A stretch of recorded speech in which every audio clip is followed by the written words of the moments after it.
Hey there, James here. Hope you're having a good day and welcome to another one of my lessons. Now in this video I'm going to show you a cool funky blues lick in the style of players like Freddie King and Albert King. It's a really cool kind of little thing to add into your blues playing. Before we go any further, remember to subscribe to my channel. I'm publishing one of these lick videos at least once a week and I don't want you to miss any of my future lessons. So hit subscribe if you haven't already and we'll get on with the lesson.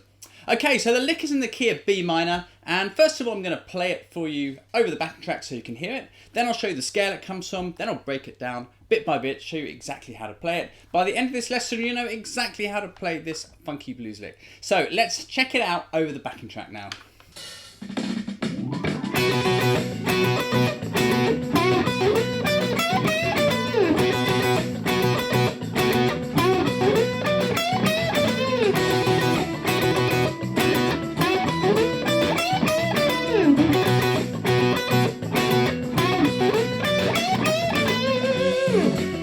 So that's what the lick sounds like. Now it's coming from the sliding minor pentatonic scale in the key of B. So let's check out how we play that before we look at how to play the lick.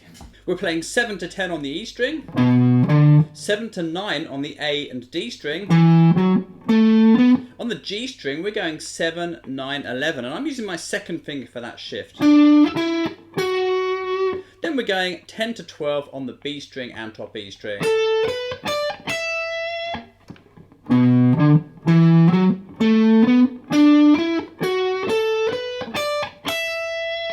So that's the sliding fingering for the B minor pentatonic scale, and that's where this lick's coming from. The lick kicks off with this funky phrase on the top two strings.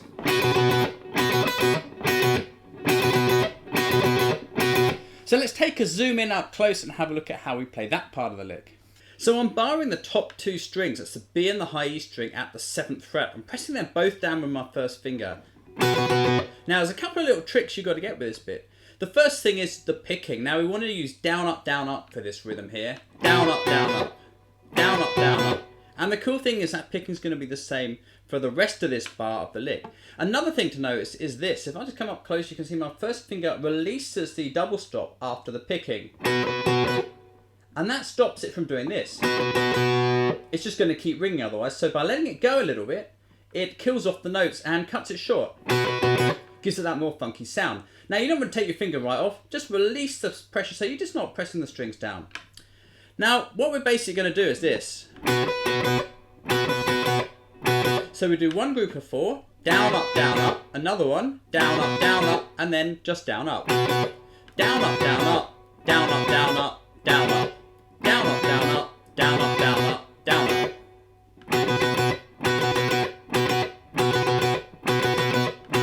So that's pretty straightforward. Once you get the left hand muting here with the releasing the strings and you get the picking, that's going to be pretty easy really. Keep the pick close to the strings as well. You know, if it's lots of extra movement, you're going to probably hit some other strings. So pick nice and close to the strings, small accurate picking, and let the note go and you'll be fine with this bar. The next part of the lick is moving up into the top bit of our sliding blues scale. Here's what it sounds like.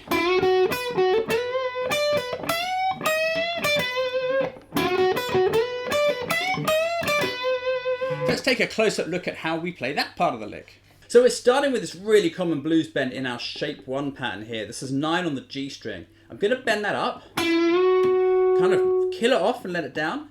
Then I'm going to go to the B string at 7 and the high E string at 7. And then my first finger's coming back to the B string at 7.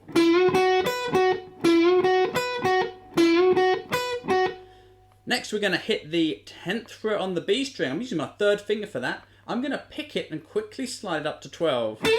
So a very common little blues like that. If you haven't seen that one before, you definitely want to get that in your blues vocabulary there. Really cool idea.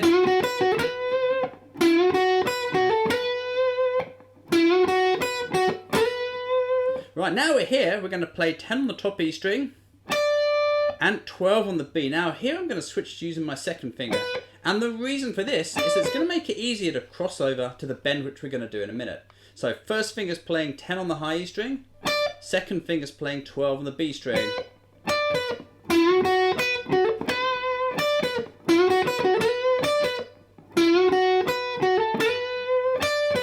Now now it's time for this bend. We're going to grab this high E string bend at the 12th fret. A really cool bend, this from the sliding scale. One of the most commonly used bends by players like Albert King, Stevie Ray Vaughan. You've got to get this bend in there if you don't know already. Anyway, with the lick, what we're going to do is bend it up 2 frets. Then we're going to go to this note at the 11th fret. Now, it's not really in the scale, but what we're going to do is bend it up 1 fret. So it sounds like the note at the 12th fret. So we're kind of using this note that isn't in the scale and a bend to hit a note that is in the scale. I hope that makes sense.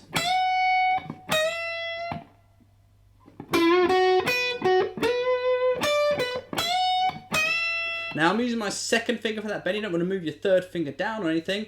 Third finger, second finger bend. Kill it off with my right hand, let it down, then play 10 on the top E and 12 on the B string with a bit of vibrato on that B string note. So the second part of the lick sounds like this.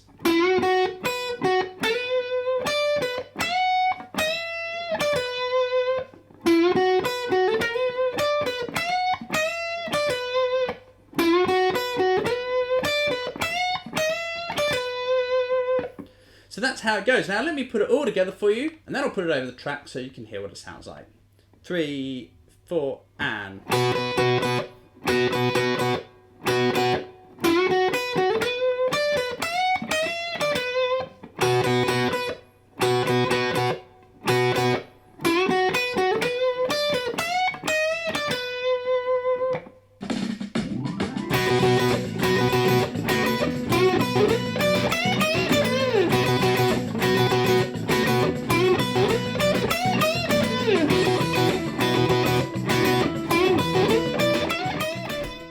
Now you can learn that lick and practice it round and that's all good, but the most important thing really is to take the bits making up the lick. If you watch any of my videos, you know I will have said this before.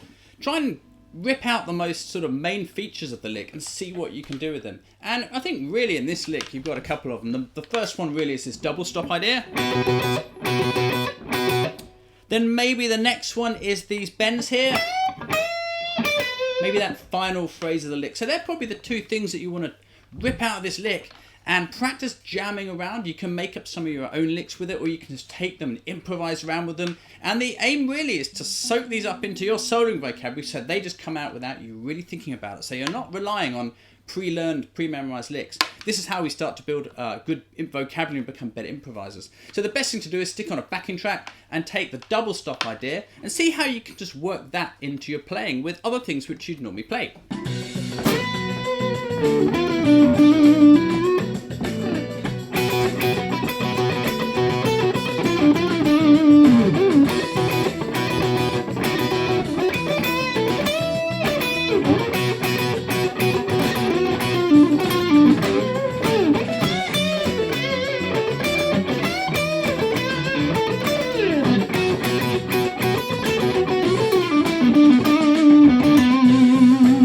You could hear that I wasn't just sitting on the double stop idea. I was trying to throw it in there quite a lot to really get used to using it.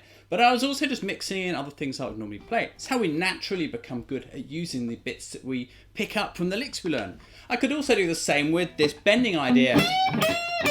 So let's see what I can do with that one.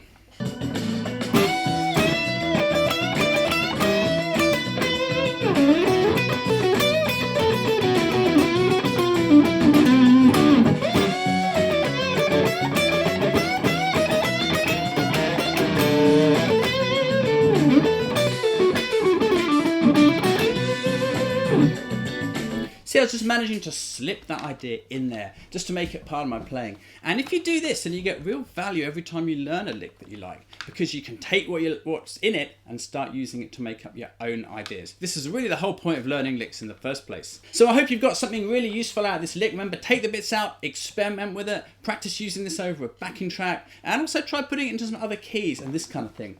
Now, as I said before, make sure you subscribe to my channel because I'm publishing a Lick of the Week lesson every single week now, and I don't want you to miss any of them. And if you've got a request of a kind of lick you want by a certain player or using a certain scale or something, do leave it in the comments because I'm always looking for ideas for my next videos. Apart from that, have a great day. Thanks a lot for watching. Enjoy this lick, and I look forward to seeing you again very soon in another one of my lessons. So take care, and I'll see you then.